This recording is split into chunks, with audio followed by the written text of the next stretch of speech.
This is Michael Clara. Welcome to another edition of my blog. This one is titled Superintendent Withers Enfeebles the Department of Equity and Diversity. And what happened was this last week, I was at a meeting at the Utah State Fair Park, and several employees, well, one was an employee and another community member, was asking me about the changes that just happened in the district. And apparently, Mikkel Withers, it was within his last 2 days of being the superintendent, he dismantled the Equity and Diversity Department in the district.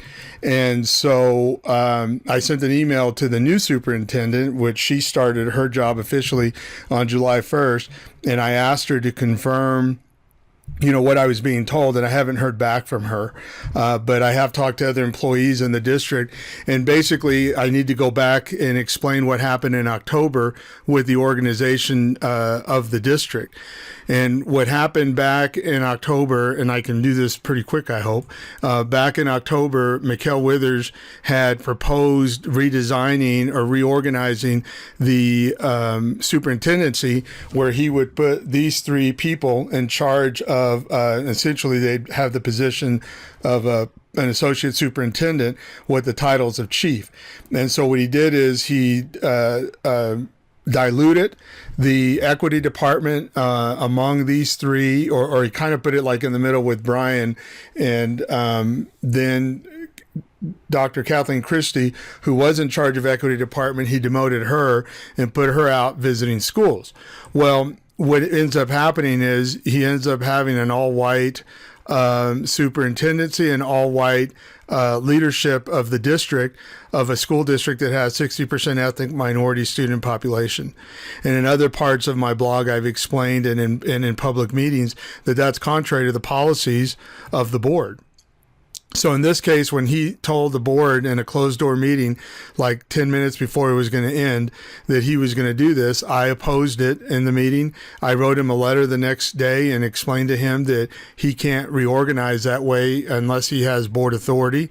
I also pointed out that back in 2014 of June, that the community, members of the equity leadership team that has members of the community in it, had asked for an associate superintendent that was over equity and diversity so that those issues could be addressed. And of course, that was ignored. Then in November, there was an outcry from the community, because essentially what happens is, over here on the right, you see this list of 18 administrators of color that either have master's degrees or PhDs, but have never been appointed or been given the opportunity to apply for a job in district leadership. So during the month of November, we had members of the community come and speak. You hear Gregory Lucetto and his group. Josie Valdez, as you can see here, the highlights of what she's talking about is she's concerned about the reorganization, and she explains the law that it's the school board that has to authorize this, that the superintendent just can't do it on his own. Here you have Stanley Ellington talking about the reposition of the equity department to a lower or less than position will reduce its importance, and we ask that this not be done, he says. Dr. Paula Smith spoke, and she says we need an equity department that has the authority to ensure that inequity can be effectively managed as part of the responsibilities of each and every principal in the district. Also, Janetta Williams in the second meeting in November brought a letter to the board, and she explains again why the reorganization that the superintendent has proposed is wrong. In this November 17th meeting, it did come to a vote to the board because of the pressure that was brought on by the community, and I voted against it. I think another board member voted against the reorganization.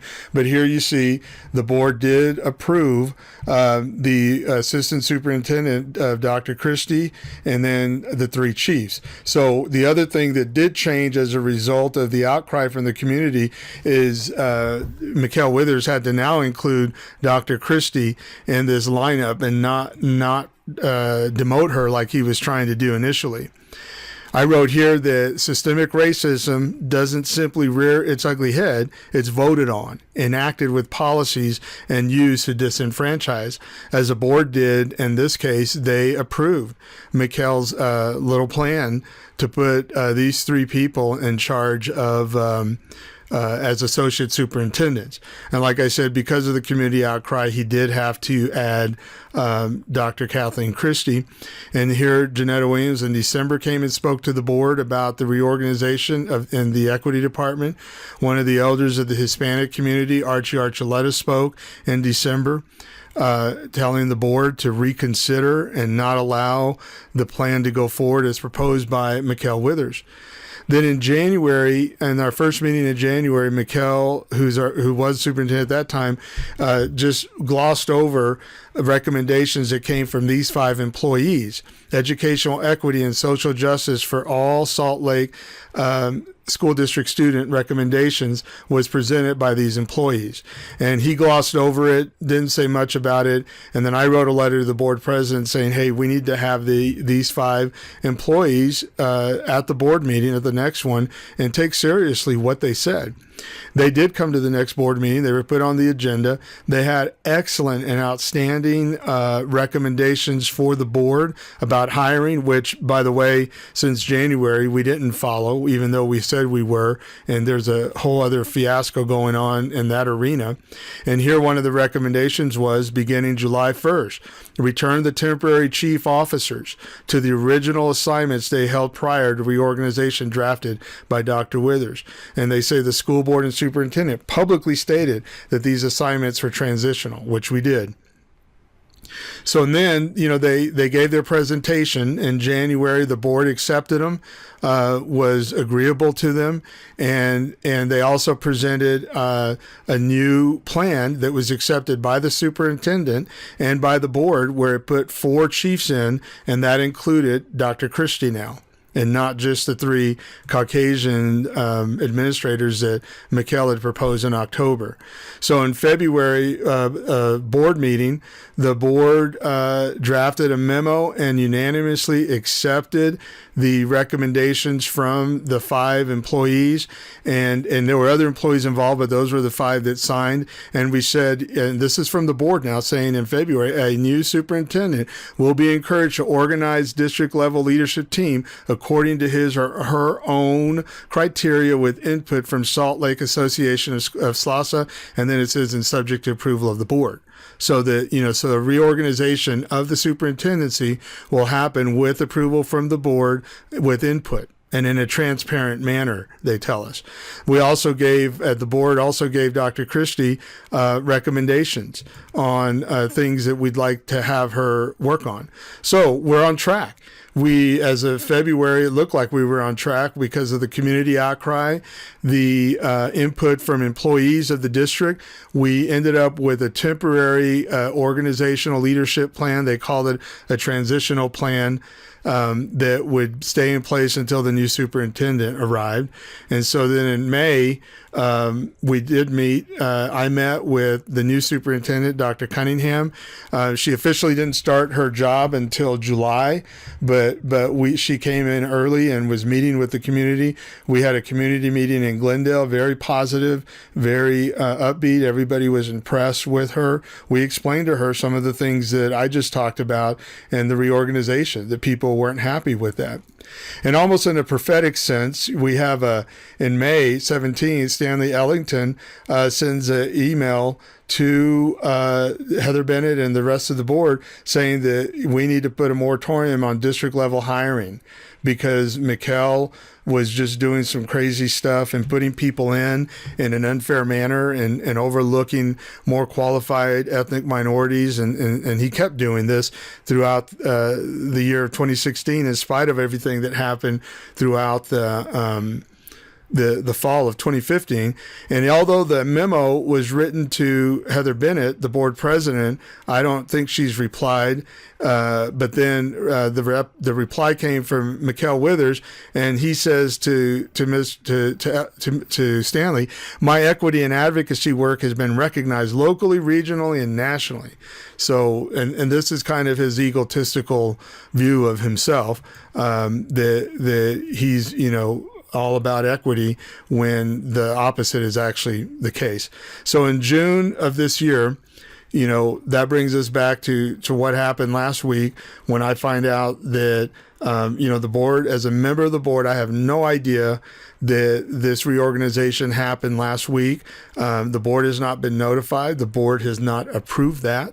And I did write an email to the new superintendent, and I have not heard back from her. Friday, the offices were closed. Over the summer, the district closes every Friday. So that's why I sent her the email Thursday night when I found out. But and hopefully I hear back from her. Monday's a holiday. I hear back from her on Tuesday. But here we go. This is what the board approved, and no changes should happen without board approval. Because of all the outcry and pressure brought to bear on the superintendent and from the community and from their own employees, he had to abandon his plan of the three and put Dr. Christie back in. And he also put Dr. Christie, had her sit next to him at board meetings, which had never been done before in the over a decade that she's worked at the district as an assistant superintendent.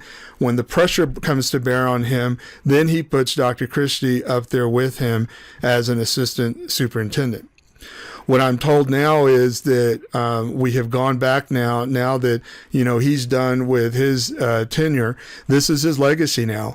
He's gone back against the wishes of the board and the community, and actually the policies of the board and the commitments that the board has made to the community. He went right back to what his proposal was in October. He took Dr. Christie out of the picture and now has reverted back to having 3 associate superintendents and diluting the presence and the authority of the equity department now by folding it into these 3 other jobs that are already here. And I call this the cannibalism of public education, because the board, who are elected representatives by state law, make the budget and make the policies for this district. And here you have a rogue superintendent who's now gone, has no accountability for doing this, for reorganizing literally 48 hours before he leaves his office.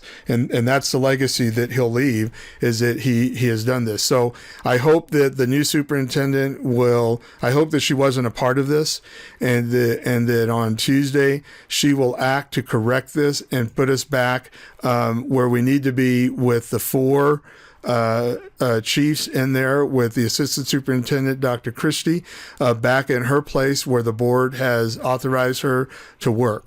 And instead we have this Mikkel doing his thing that's contrary to the policies and direction of the board. And the board has, I think in a reluctant way, went to this supporting not supporting his initial plan, but it'll remain to be seen, because a number of the members of the board are weak and will not hold the superintendent to the issues and to the policies that we have set forth.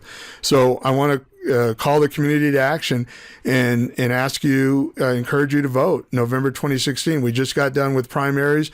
The headline in the Tribune yesterday, Salt Lake City, actually it was in today's paper, Salt Lake City School Board challenger ahead of incumbent. President is the latest in the latest tally. So Jason Stevenson is running against Heather Bennett, who is he won in the primary and is running now against Heather Bennett. And we have Teresa Organista running against Tiffany Sandberg. And I would encourage those of you that live in that district to vote against these incumbents, because they've been complicit in allowing the superintendent to do this kind of nonsense. And that's what we're dealing with, is they're supporting institutional racism at its best. And he's, like the Cheshire Cat, just as happy as can be. One last call to action in ending this. I want to encourage everyone to attend the board meeting on July 5th, 2015, this Tuesday. I know that's the day after the holiday, but we need to be there as a community and express our concern for these actions that literally happen in the 11th hour of his tenure. And I know, in all probability, the board president, Bennett, was complicit in all of this. So one of my heroes, Cornell West, says, if your success is defined as being well adjusted to injustice and well adapted to indifference, then we don't want successful leaders. We want great leaders who love the people enough and respect the people enough to be unbought, unbound, unafraid, and unintimidated to tell the truth. Dr. Cornell West. So hope to see everybody July 5th.